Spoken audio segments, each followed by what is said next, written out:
আপনার স্বামী বেকার, আপনার সংসারে অভাব, আপনার সংসারে তেমন কিছু নেই, তবুও আপনি ধৈর্য ধরে সেই স্বামীর সংসারে আছেন মানে আপনি একজন ধৈর্যশীল নারী হিসাবেই বুঝে নেবেন।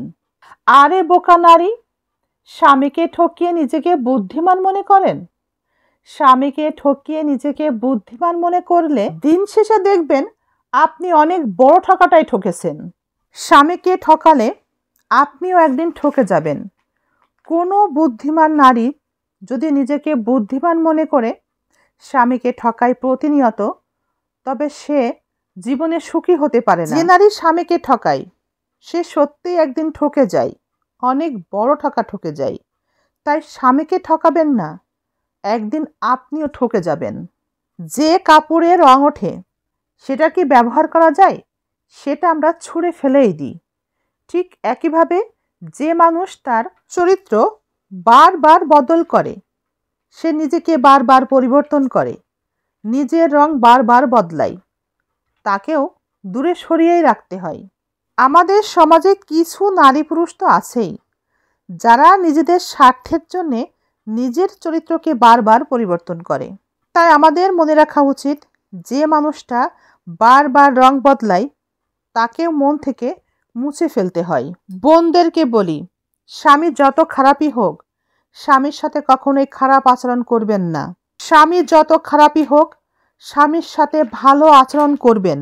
কারণ আপনি যতই ভালো হন না কেন, যদি আপনার জীবনে স্বামী না থাকে, স্বামীকে একটু দূরে সরিয়ে কিছুদিন থেকেই দেখেন না, স্বামী ছাড়া জীবনটা কত কঠিন হয়। স্বামী নামের মানুষটি আপনার জীবন থেকে যদি, এই পৃথিবী থেকে যদি সারা জীবনের জন্য চলে যায়, তখন আপনি বুঝবেন আপনার জীবনে আপনার স্বামী কী ছিল, স্বামীর গুরুত্ব কতটা ছিল, আর স্বামীবিহীন জীবন এখন কতটা অসুন্দর, কতটা কষ্টের। সমাজে আমরা কিছু নারী আছি, দাঁত থাকতে দাঁতের মর্যাদা একদমই দিতে জানি না। স্বামী নামের মানুষটির সাথে অহেতুক খারাপ আচরণ করেই যাই, তাকে গুরুত্বই দিই না, তাকে পাত্তাই দিই না। কিন্তু স্বামী মানুষটি জীবন থেকে একবার চলে যাক, তখন বুঝবেন জীবনে তার গুরুত্ব কতটা ছিল। স্বামীবিহীন নারীর কাছে বসে একটু গল্প শুনবেন, তার জীবনের গল্প শুনলেই আপনি উপলব্ধি করতে পারবেন একটা নারীর জীবনে তার স্বামীর ভূমিকা কতটা বেশি। স্বামীবিহীন নারীর দাম কিবা আছে? যার স্বামী নেই সেই কেবল বোঝে, সেই নারীই কেবল বোঝে স্বামীর গুরুত্ব জীবনে কতখানি। আপনি যতটাই দামি হন না কেন, যদি আপনার জীবন থেকে স্বামী চলে যায়, স্বামী এই পৃথিবী থেকে চলে যায়, তখন বুঝবেন এই পৃথিবীতে আপনার মূল্য কোথায়, কতখানি।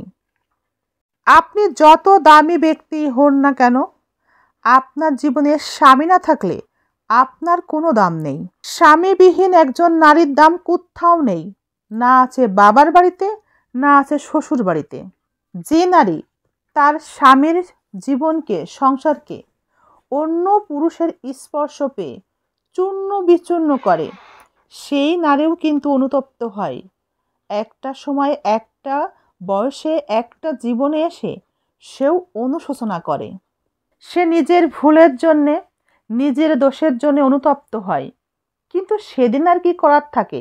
একটা কথা মনে রাখা উচিত, যে পুরুষকে নারী কষ্ট দেয় সে পুরুষটির কষ্ট দেখে কষ্ট পায় না, সংসারটি ভেঙে চূর্ণ বিচূর্ণ করেও সে দুঃখ পায় না, সে অনুতপ্ত হয় না। বিশেষ করে আমাদের একটা কথা মনে রাখা উচিত, সংসারে অভাব থাকবে, স্বামীর হয়তোবা অনেক কিছুই থাকবে না, আবার এমনও হতে পারে আল্লাহর ইচ্ছায় সব কিছুই একটা সময় পেয়ে যাচ্ছেন, না চাইতেই আপনি অনেক কিছু পেয়ে গেলেন। তাই জীবনে কখনো ভালো সময় থাকবে, কখনো খারাপ সময় থাকবে, এটাই স্বাভাবিক, এটাই মেনে নেওয়া উচিত, এবং এভাবেই সংসারকে সুখের মধ্য দিয়ে উপভোগ করা উচিত। সংসার সম্পর্কটাকে সুন্দর রাখা উচিত।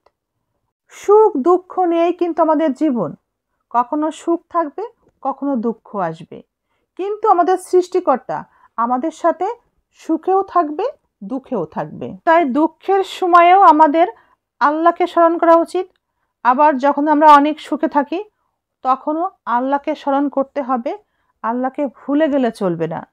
আমরা যেন সবসময় সঠিক পথে, সরল পথে থাকতে পারি এবং সরল পথের মধ্য দিয়ে জীবন থেকে, এই পৃথিবী থেকে বিদায় নিতে পারি, সেই প্রার্থনা সব সময়ই করা উচিত আমাদের সৃষ্টিকর্তার কাছে। আমাদের জীবনের সমস্যাগুলোর সমাধান একমাত্র আমাদের রবই করতে পারেন, একথা আমাদের স্মরণ রাখা উচিত। আল্লাহকে স্মরণ করুন এবং সফর সঙ্গী হিসেবে এই পৃথিবীতে স্বামীকে সঙ্গে রাখুন। স্বামীর সাথেই এই পৃথিবী ভ্রমণ করুন। কখনো একা কোথাও যাবেন না, কখনো একা ঘুমাবেন না। তাতে শয়তান আপনাকে নিয়ন্ত্রণ করার সুযোগ পাবে। সে চেষ্টা করবে আপনাকে কিভাবে তার নিয়ন্ত্রণে আনা যায় এবং আপনাকে কিভাবে খারাপ কাজে উৎসাহিত করা যায়। সে আপনাকে খারাপ কাজে উৎসাহিত করার সুযোগ পাবে।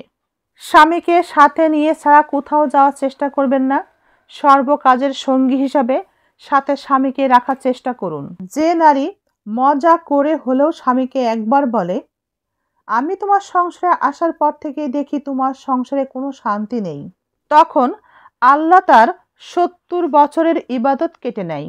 তাই সবসময় সন্তুষ্ট থাকুন স্বামীর উপার্জনের উপরে, স্বামীর উপরে। সন্তুষ্ট থাকুন আপনার রবের উপরে, কারণ আপনার সৃষ্টিকর্তা, আপনার রব জানে আপনাকে কি দিলে আপনার জন্য কল্যাণকর হবে আর কোনটা না দিলে আপনার জন্যে সেটা মঙ্গলজনক হবে। তাই জীবনের সকল দায়িত্ব, সব কিছুর ভার আল্লাহর উপরে ছেড়ে দিয়েই নিশ্চিন্তে থাকুন এবং সৃষ্টিকর্তার প্রার্থনা করতে থাকুন সর্বদা। সবাই ভালো থাকুন।